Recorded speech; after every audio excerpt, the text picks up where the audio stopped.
Agora eu queria convidar você a fazer parte dessa roda com a gente. Entra na roda com a gente também. Você é muito importante, por isso vem. Sejam bem-vindos ao Sobrevivências, o seu podcast semanal. Curta e compartilhe.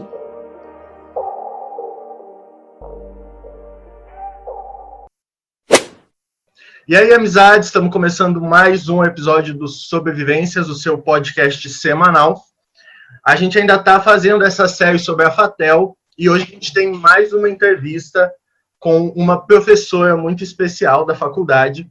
Mas antes, como sempre, eu, Matheus Bachega. Eu, Aquinho Valente. Eu, Fran Nogueira. E eu, Nelisa Brito. E hoje a nossa convidada, ela é uma professora, como eu falei, pastora. Ela é muito conhecida na FATEL, principalmente pelo seu bordão. Mas o que achou, hein? Professora Margarida, seja muito bem-vinda. Seja bem-vinda, professora. Aê! Obrigado. Bom. É uma honra receber a senhora aqui. Que chique, hein? Você não disse que é mais conhecida como Tchê lá, ninguém sabe. É verdade, a professora Margarida também é conhecida como Tchê. Então, se você conhece ela por um desses dois nomes, então ela é nossa convidada hoje. Tem mais outros nomes, mas a religião não permite. Muitos nomes, né? Eu estava entregando.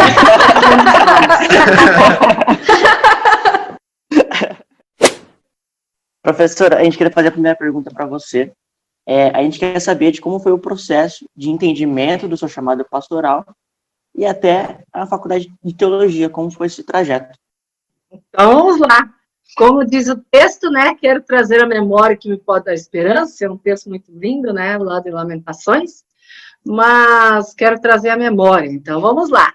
Olha que a caminhada é grande, hein? Mas vamos tentar sintetizar aí esse processo, ok?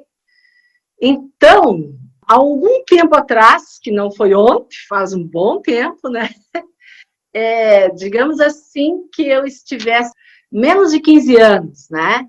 Desde os 11 anos de idade, eu já era professora de escola dominical dos juvenis, acredita?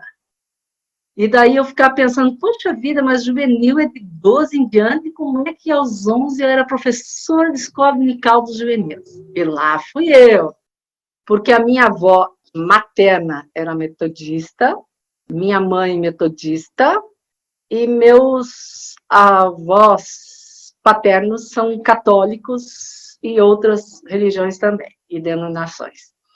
Mas, aí, como tinha escola dominical, quando chegou quase aos 15 anos, acredita que eu já era presidente ou vice, dependia do ano, com 15 já era dos jovens. Aí eu fiquei pensando, meu Deus, quanta coisa, né?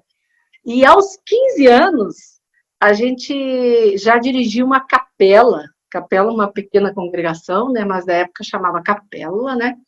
Aí essa capela tinha mais de 50 pessoas, entre crianças, adultos e jovens, e eu era superintendente de escola dominical. Curiosamente, aos 15 anos, eu já pregava toda quinta-feira. E algum tempo atrás eu achei uns rabiscos dessas pregações. Eu disse, até que não era tão ruim não, dá para quebrar o galho lá, né? Com 15 anos. Aí, o que acontece? Quando chegou nessa fase aí, era para, então, ou eu vou fazer segundo grau já.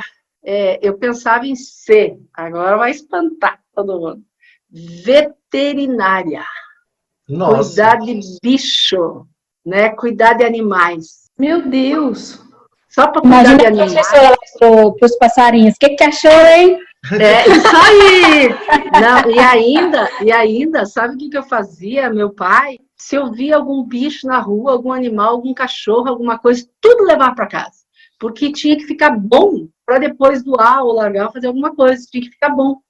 Aí eu lembro algumas situações, como uma vez uma chuvarada, uma tempestade, eu fiz meu pai ajudar a buscar um cachorro, porque eu não conseguia segurar ele, tão pesado que ele era. Imagina, então, o tamanho do dito cujo, né? Então, eu buscava sempre animais e sempre tinha bicho. E teve uma época que meu pai e minha mãe disse, não, chega de bicho, é muito bicho nessa casa, tá virando um zoológico, né? E daí tinha um pátio enorme, né? E eu cuidava de todos os bichinhos, né? Então, eu acho que estava bem para essa área aí. Mas, como diz o outro, chega um tempo que a gente aprende como John Wesley, eis que o meu coração aqueceu estranhamente, né? Então, ao invés de cuidar de bichos, é para cuidar de pessoas. E aí vem esse chamado propriamente dito, este momento propriamente dito, né? Que a gente sente aquecer mais o nosso coração, né? E a gente vai aí, para esse lado aí, né? Vou tentar dar um salto aqui nessa história. A gente era recomendado, tinha que ler livros, tinha que vir para São Paulo, tinha que fazer um monte de coisa. Aí aconteceu umas coisas muito difíceis, porque naquela época não era fácil, quando mais uma mulher aparecesse. Aí disseram assim, não é para o ministério, você quer ir para São Paulo para casar. Talvez seja um dos motivos que eu não casei até hoje. Professora, mas é interessante porque a gente falou isso em outros podcasts sobre pessoas que achavam que algumas pessoas iam para a faculdade para casar. É, isso aí. Principalmente aí, tá vendo, mulheres, gente? né? Então, olha só. Uma colega que também veio ao ministério, mas anterior, ela disse assim, ó, cuidado, porque os caminhos para as mulheres são mais difíceis. Daí eu disse assim, tá bom, vamos experimentar como é que é esse processo. Aí, o que aconteceu? No caso dessa colega, uma reunião era numa cidade, daí marcaram na outra. Daí, tipo assim, ó, ela não compareceu por WO, então não vai ser indicada para fazer o exame. O que achou, hein? Aí eu disse assim, deixa eu anotar bem direitinho a cidade, tirar, fazer tudo direitinho, arrumar, então. Aí chegou minha vez, tinha muitos livros que a gente tinha que ler, né? Daí eu... Teve alguns livros que não teve acesso, a imprensa metodista naquela época não funcionava muito bem, tal, né? Aí a comissão escreveu assim, ó, que talvez fosse bom eu ficar mais um ano esperando antes de entrar para a faculdade, né? Porque eu teria que ter mais algumas leituras. E tu acredita qual que eram as leituras que faltavam? Sobre história. E era o que eu mais, hoje, não só hoje em dia, mas desde pequenina, sempre ajudei e trabalhei, sempre me instiguei a saber de história, né? E aí, sabe o que aconteceu? Aí eles falaram que não, que era para aguardar. O que achou, hein? Vocês já sabiam disso? Aí, eu li um texto bíblico, 1 Coríntios 16, 9. O texto diz assim, eis que uma porta grande e oportuna se me abriu para o trabalho, porém há muitos adversários.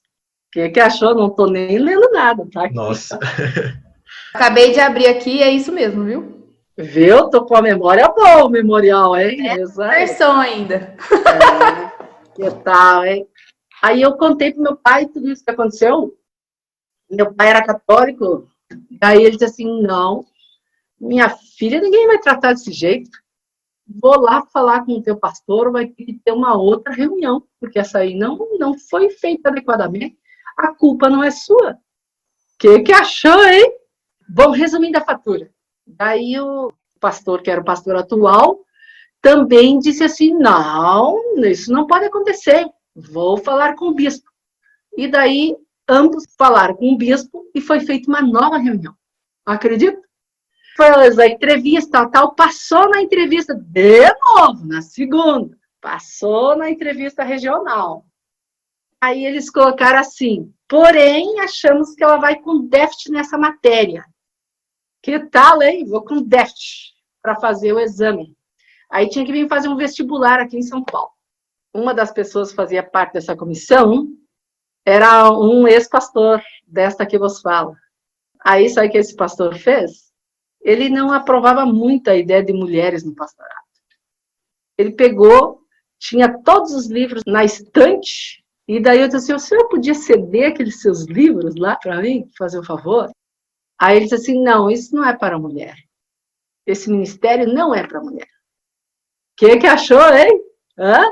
Pegou todos os livros, jogou tudo no chão. Se você quer, então, toma, estão aqui. Meu O Deus. que achou, hein, tia? Meu Aí, Deus do céu. peguei, só Deus sabe o que é a palavra misericórdia, né? Dobrar-se e dobrar-se com o coração, né? Então, peguei um a um pelos livros, um a um dos livros, né? Foi um negócio difícil. Conforme eu fui pegando os livros, eu disse, ó, um dia essa pessoa vai vir correndo para mim e vai me oferecer um livro. E não é que isso aconteceu? Já vou contar essa história. Quando eu vim para a faculdade de teologia, a gente tem que vir com a recomendação na mão. E na época, eu cheguei aqui, eles disseram, tinha uma declaração dizendo que não via ninguém da região de onde eu vim. O que achou, hein? E eles disseram assim, não, mas já que você andou tantos quilômetros, vamos fazer você fazer a prova. Então, depois pode ser que aconteceu alguma coisa com o correio, com isso, aquilo, né? Vai fazer a prova. Aí eu fiz. Sabe que o meu nome ficou sempre ou no primeiro, ou no segundo, ou no terceiro. No primeiro, no segundo, no terceiro, em todas as provas. E na prova, que era o tal do déficit, eu fiquei em primeiro lugar. E foi uma das notas mais altas dos últimos anos. Aí eu me lembro que a comissão do vestibular entrou dentro da sala de aula e perguntou, quem é fulano de tal? Aí eu lá assim, ó, sou eu, né? Quem é fulano de tal? Pois é, queremos dar parabéns, porque você tirou uma das notas mais altas nos últimos anos desta matéria aqui. O que achou que era história do metodismo? O que achou, hein? Bom, enfim, passado alguns anos, daí eu me tornei também presbítera, né, da Igreja Metodista, né? E quando eu me tornei presbítera da Igreja Metodista, essa pessoa veio correndo e me entregou um livro na mão, né? Que era realmente assim a nova e a última edição, né, que tinha dos rituais da igreja para aquela celebração que ia ter naquele momento. O que achou aí? Aí aquela pessoa, com aquele gesto, processo de reconciliação e de perdão. Hoje já somos amigas, né, e nos damos muito bem. Mas às vezes a gente vê que as pessoas, durante algum tempo na vida, elas têm dificuldade de entender essas situações, né? E talvez, hoje em dia, é uma das pessoas que mais defende esse Ministério das Mulheres. Mas é pela vivência e pela prática que a gente vai indo. O que achou dessa história? Isso. Eu nunca imaginaria. Eu também nunca tinha imaginado, mas é muito interessante ver a senhora contando essa história, porque, assim, ninguém é obrigado a saber tudo, e todo mundo é limitado em algum tipo de conhecimento, mas eu acho que o importante é a gente estar aberto a aprender e a voltar atrás no que a gente disse. Entender que o que a gente fez foi errado ou machucou alguém e procurar uma reconciliação ali. Que há esperança! A senhora tem alguma história, assim, da época de faculdade, como aluna? Quantas mulheres tinha na sua sala, assim, mais ou menos? Como que era a convivência nessa época lá na faculdade?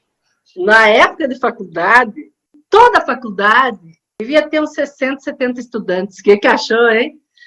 Aí, o que aconteceu? Na minha sala que eu frequentava, a nossa turma era, que número interessante, 13. 13 pessoas na sala de aula.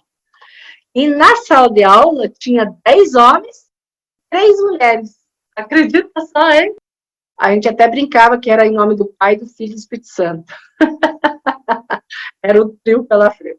Só que, na hora de assinar lá a ata, né? Na época era só eu que assinei lá a formação, porque só eu que tinha completado o TCC e as questões mais. As outras tiveram que acabar um tempinho mais, mas conseguiu. Foi pouco tempo, mas conseguiu, graças a Deus, as 3 se formaram. Aí muitas coisas aconteceram, era um tempo diferente, né? A gente não era só da turma do primeiro, da turma do segundo, do terceiro, do quarto, mas a gente acabou sendo a turma maior, né? Do período tal, né? Então tem muitas histórias, né? Que a gente vê e lembra, histórias alegres, né? Histórias também tristes, quando alguém perdi algum familiar, alguma coisa, né, estando tão distante, assim, era muito difícil isso, né, mas também a solidariedade era muito presente, né, que a gente sabia que não estava sozinho, sozinha, podia contar. Mas também o povo aprontava um pouco, né, porque às vezes num dia de sol, você poderia, por exemplo, de uma casa que as mulheres ficavam ali nas edículas, né, de ir para casa maior até a edícula, você poderia, de repente, num dia, até no dia de chuva já aconteceu isso, né, de repente você tomar um banho daqueles, né, então acontecia essas coisas, né, daí às vezes um balde d'água aparecia de um lugar tão estranho assim, né, daí você tinha que voltar para casa e trabalhar, né.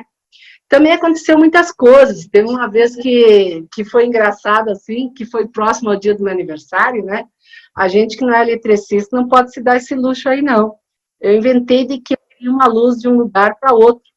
Aí, quando veio, não sei o que aconteceu lá, que daí um fiozinho, acho que não se deu bem com o outro, né?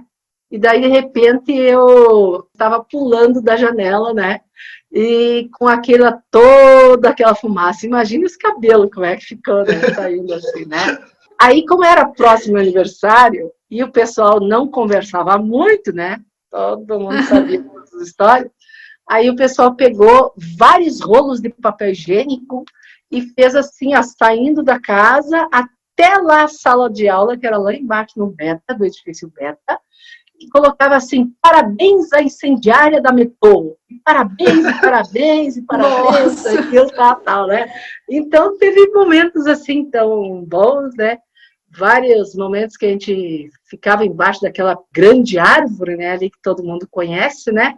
Que fica entre os dois edifícios lá, né? O Beta e o Gama, né? Então, vários momentos especiais ali, até cultos, celebrações e outras questões a ver. Então, foi um momento, assim, de aprendizado, né? Alguns diziam que eu era meio Caxias, né? Só um pouquinho, né? Porque, por exemplo, teve uma vez, na aula de hebraico, imagine as aulas de hebraico, né? Aprender as línguas, né? Só gauchês que a gente sabia, né? E ainda vai lá. Aí, aprendendo em hebraico, o professor disse assim, ó, quem tirar a nota mais alta vai ganhar uma Bíblia. Daí eu disse, poxa vida, a Bíblia de hebraico, tô eu nessa, né? Aí, no fim, 3 tiraram 10. O que achou, hein? Mas eu tinha dito para o professor que era o seguinte, que quem tirasse a nota mais baixa deveria ganhar. Porque ninguém ia querer tirar a nota baixa, né? Mas quem tirasse a nota mais baixa para incentivar. Aí ele não aceitou. Não, tem que ser a nota mais alta. E não é que daí um já tinha dicionário bíblico, que outro já tinha a Bíblia, e eu. Foram os 3 que tiraram a nota mais alta. Os 3 tiraram 10 da turma, né? Lá fui eu ganhar a Bíblia. O que achou? Aí o professor pegou e disse, não, você disse que era a nota mais baixa. Eu disse, pois é, eu disse, mas o senhor não aceitou a minha proposta. Você não aceitou a minha proposta. Então, portanto, essa Bíblia passa a ser de quem tirou 10 nessa prova. Se o senhor tivesse aceitado, eu ia dar. Mas são histórias aí, muitas histórias boas, histórias difíceis, mas vai construindo e vai forjando aí as pessoas, né? Uma grande oportunidade. Professora, a gente queria saber como que você se tornou professora da faculdade, porque você foi aluna da FATEL, né? E hoje você é professora da FATEL. Como que foi isso? Então, eu, de professora, o que aconteceu? Me formei, voltei para a região, trabalhei 12 anos, né? E depois tinha um edital, acredita, para trabalhar na Faculdade de Teologia. E naquela ocasião, o Estado do Rio Grande do Sul ficou sem bispo eleito que fosse do Rio Grande do Sul, que fosse um gaúcho, digamos assim, né? Ou gaúcho, se fosse o caso, mas ainda não era o tempo, né, de termos bispos e bispas, né? Daí, pela primeira vez, não tinha ninguém da liderança nacional. E apareceu essa vaga na Faculdade de Teologia. Aí, o que aconteceu? Todos os SDs, que na época eu já era, olha só, eu me tornei presbítera, Daí o culto foi na igreja local, né, que tornou presbítera, e dali a 3 meses eu já era SD, acredita? Em dezembro já fui nomeada SD. E daí eu já era superintendente distrital, já coordenava pastorais, já fazia um monte de coisa. Eu era pastora de 11 igrejas, quero dizer que eu era titular de 11, né? Tanto que teve um encontro, disse assim, daí veio um, disse assim, o pastor daqui deve ser muito bom. Depois essa que você fala aqui, obrigado pelo elogio. Aí o outro, mas e daqui, ó, quem que atende aqui? Esta que você fala. E o encontro está sendo nesse lugar aí, quem que é a pastora daqui? Quem que é o pastor daqui? Esta que você fala. Teve um encontro que foi legal demais, assim, sabe? Porque era 11 igrejas, né? E eu supervisionava 45 lugares, né? Trabalhava todo dia direito, estudava durante as madrugadas, fazia outros cursos também, sempre fiz outros cursos também. Tanto que ninguém pega os meus riscos, porque é tudo assim, tudo que é papel é arriscado. Qualquer papel que eu tenho na mão, tudo é assim, eu não posso ver nenhum papel assim. Porque daí eu já vou fazendo as anotações e questões, né? Ninguém pegava minhas anotações de aula porque tinha que traduzir. Aí, enfim, aí o que acontece? Todo o corpo pastoral, né, da igreja, disse assim, não, ó, você tem que tentar.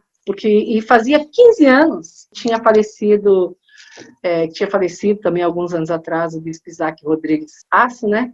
E tinha também, depois dele, ele se tornou bispo, foi para o segunda, né? E o que aconteceu? Ele foi também diretor na Faculdade de Teologia. E depois que ele saiu, já fazia 15 anos entre o episcopado dele, entre ele ser professor e esse barco, e não tinha ninguém representando a segunda região na faculdade, acredito?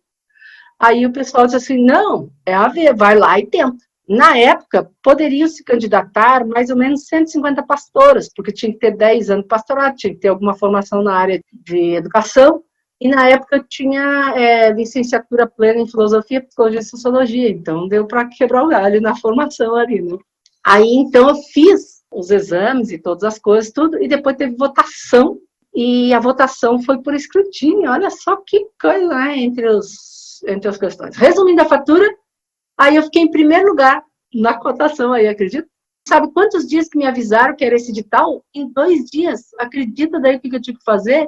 Tive que fazer um projeto em 2 dias para mandar. E eu mandei o projeto. É para tal lugar? É para tal lugar, vamos mandar. Enfim, resumindo a fatura, vim para a faculdade. Posso dizer que eu acho que dos que estão atualmente na faculdade, eu acho que eu fui a única que entrei por edital, né? Aí comecei a trabalhar, inicialmente colaborando na pastoral da Faculdade de Teologia, e também daí eu comecei a trabalhar na cátedra ampliou seus trabalhos, e hoje é um centro, né? E também eu comecei a trabalhar na pastoral, e acabei sendo a coordenadora da pastoral, né? Era uma pastora titular. Depois disso teve o Weber, o Jonadab e agora o Adilson. Aí começou a trabalhar, fez várias questões na faculdade, vários projetos. A gente fez daí, durante esse processo, o mestrado e o doutorado, né? O que culminou, então, inicialmente trabalhei mais nas áreas de pastoral, dava aula de ministérios específicos, colaborava na área, junto com o professor Luiz Ramos, às vezes dava aula de liturgia, de laboratório de liturgia, de todas as matérias aí, mais ou menos, da área de pastoral. E depois, com a formação do doutorado, então, foi solicitado que eu passasse a dar aula mais das matérias de doutorado, até por causa do MEC, né? Das pontuações e outras coisas mais. Também porque não tinha nenhuma professora na área de pastoral. Sempre, em geral, na história da Faculdade de Teologia, teve na área de Bíblia, né? Professoras. Eu lembro que uma professora minha de grego era uma mulher. Então, teve professoras da área de Bíblia, na área de pastoral, mas na área de história não tinha professora. Daí, esta que vos fala adentrou-se também nessa questão da área de história e teologia. Então, a gente dá antropologia teológica, ecumenismo, especialmente aí faz um recorte pelos seminários temáticos, história das mulheres, metodismo, uma série de questões assim. Então, a gente tem trabalhado diversas atividades e diversas áreas. Justamente na área que lá no começo falaram que foi a área que deu problema, né? Não, e era a área que eu tirei primeiro lugar na prova. Que achou, hein? A gente sabe também que, além de professora, a senhora desenvolve vários projetos lá na Fatel, né? Está à frente de muitos projetos. Inclusive, ano passado eu fiz, gente, uma entrevista para trabalhar com a professora. Infelizmente, eu não tenho, assim, esse currículo de sair em primeiro lugar, né? Nas coisas igual a professora. Eu não consegui a vaga, mas amei, né? Então, fala aí, professora, para a gente quais são esses projetos que a senhora desenvolve lá na Fatel. Na Fatel, a gente tem vários projetos que a gente ajuda e colabora, né? Mas tem um projeto chamado Sol Andino. É um projeto que ele vem em parceria com a Grã-Bretanha, por isso que volta e meia, às vezes tem alguém da Grã-Bretanha por aí, né? E são pessoas que vêm em parceria trabalhar. Então, com a América Latina, a gente tem esses projetos, olha só os países que a gente trabalha. Com o Equador, a gente já teve vários cursos no Equador. Também a gente já teve alguns cursos no Chile, vários cursos no Peru, inclusive vamos ter agora um em novembro, mesmo online, né? E também na Colômbia. A gente teria um no mês de maio, mas devido à pandemia, agora já vai ser, possivelmente, talvez, o próximo ano também, né? Então, são projetos de capacitação, principalmente para liderança, leiga e clériga, né? Então, a gente sempre chama, assim, capacitação, porque às vezes as pessoas estão começando, assim, novos pastores, pastoras, ou pessoas de liderança laica que está começando, ou também a atualização, que é pessoas que já estão e a gente trabalha com cursos assim. Então, tem essa possibilidade que a gente tem feito. E isso é feito uma demanda, assim, uma conjunta, né? A gente dialoga com os bispos e bispas de todos esses lugares, e aí as pessoas dizem o que nós poderíamos colaborar e o que é melhor, a temática, o tema, os assuntos, vai mais para a teológica, vai mais para a pastoral, vai mais para o wesleyano, que temas nós vamos trabalhar, assim, né? Então, tem sido nesse sentido aí, e a gente pode dizer que hoje, a gente acho que já deu quase mais de 5.000 pessoas em toda a América Latina que a gente já abrangeu, em cursos que a gente conta 30 num lugar, 60 no outro, 80 no outro, e vários outros assim, né? Então, já está mais de 10 anos trabalhando nessas parcerias aí. Tem também, né, o Centro de Las Chaves é mais conhecido por causa dos EADs. A gente tem 2 EADs, geralmente no mês de abril e no mês de agosto. E agora a gente teve que fazer online, né? Olha só, a gente preparou 22 encontros já. A gente vai caminhar agora para o próximo ano para 23, né? Então, a gente já tem 22 encontros prontinhos. Esse dia eu estava vendo um sobre, do professor Milton Schwantz, que foi o primeiro que a gente fez, era sobre mulheres na Bíblia. Aí ele fez uma gravação de manhã e uma de tarde. Daí interessante que ele começou em Gênesis, falando das mulheres, e outra ele começou de ré, falou de trás para frente. Aí eu disse assim, mas que inteligência, né?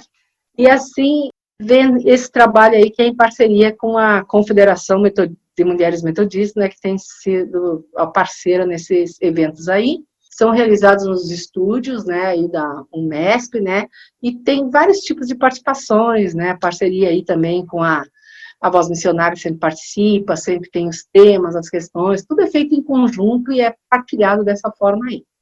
Temos também um encontro presencial, que esse ano não aconteceu, que é no mês de junho, né, a gente não tem tantas instalações, mas geralmente, em média, fica pelo número de 100 e poucas mulheres que participam efetivamente na Faculdade de Teologia, nessa capacitação nacional, né?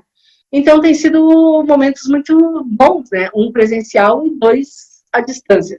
Além disso, diversas questões, assim, a gente faz de participações, assessorias, Dia Internacional da Mulher.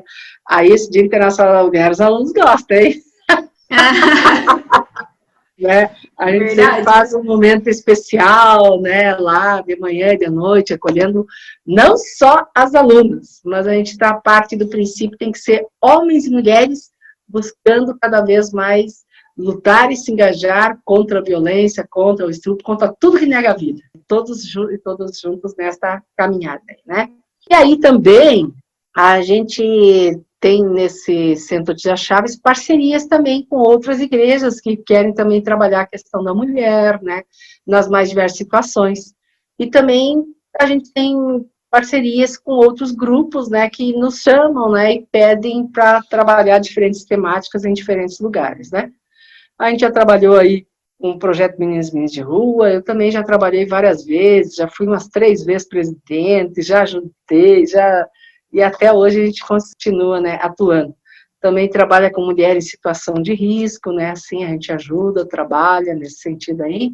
Então, diversas atuações também na área social, de engajamento, transformação de vidas, e atuações assim nesse sentido, né.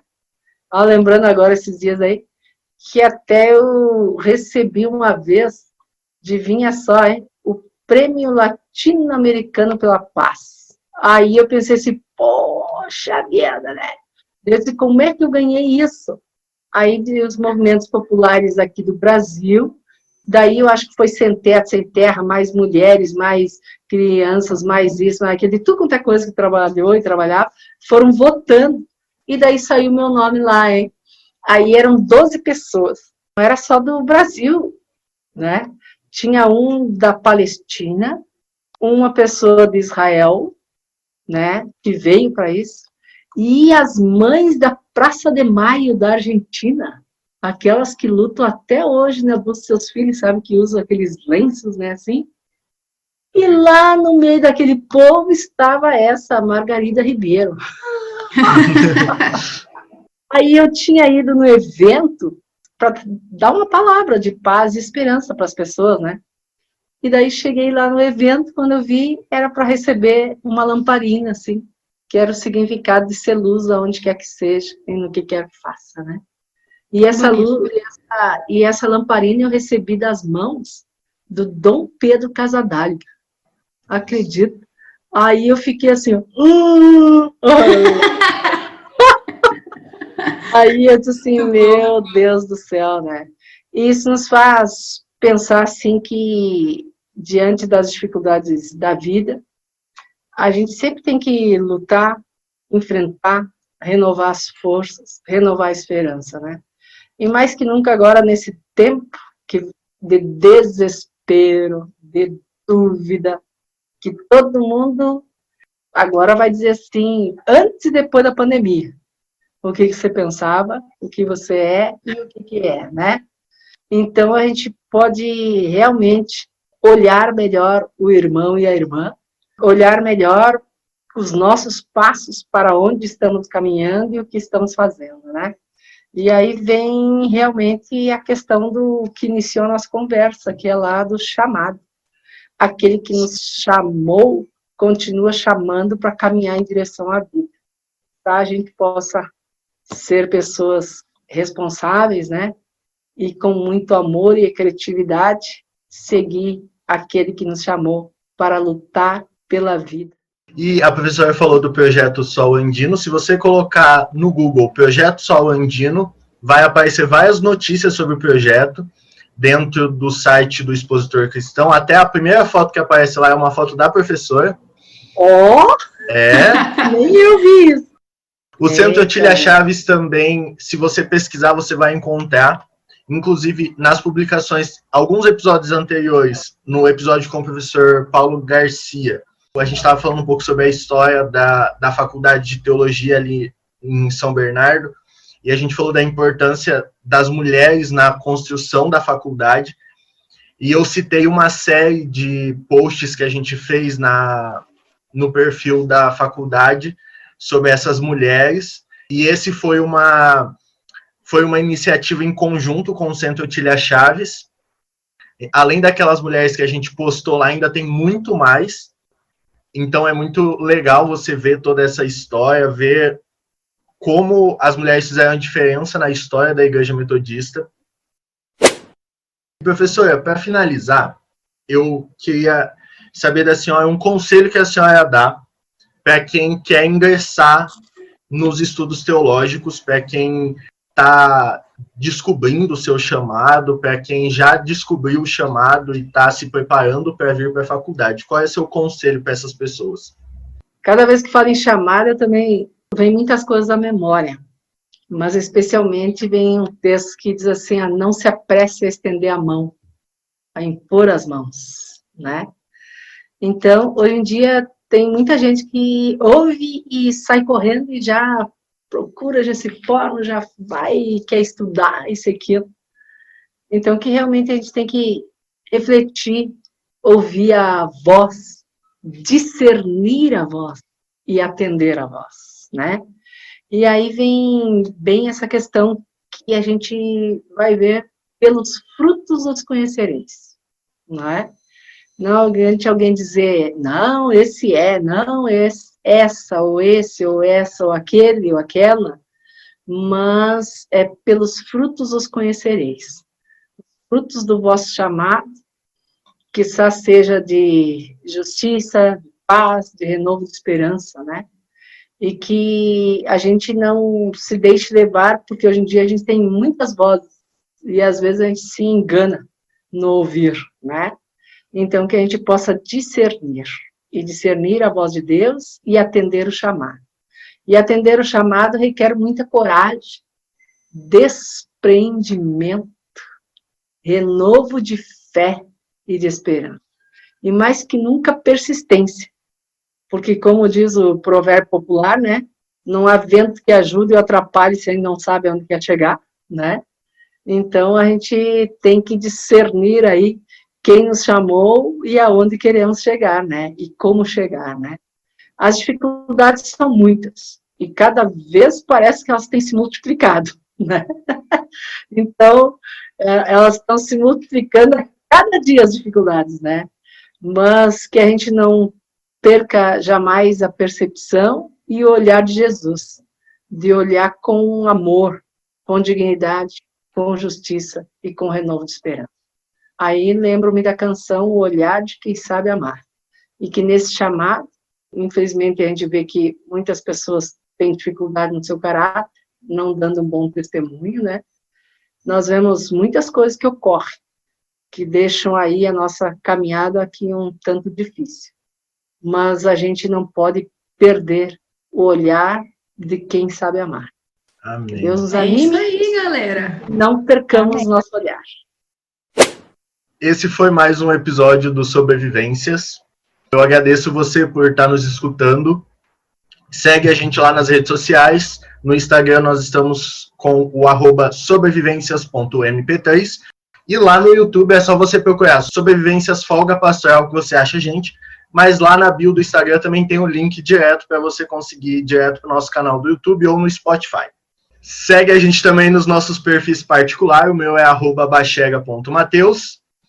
O meu é @aquim.valente. O meu @franogueira. O meu é @Nelisa Brito. E o da nossa convidada. Margarida Tchê ou Margarida Ribeiro, um dos dois. É Tá isso bom? aí. Então segue lá, @margarida.tchê. Também tem o Instagram do Centro Tília Chaves também. Que Isso. você encontra lá, pesquisando lá no Instagram. E é isso, gente. Valeu, até a próxima. Grande Tchau. abraço. Tchau, tchau.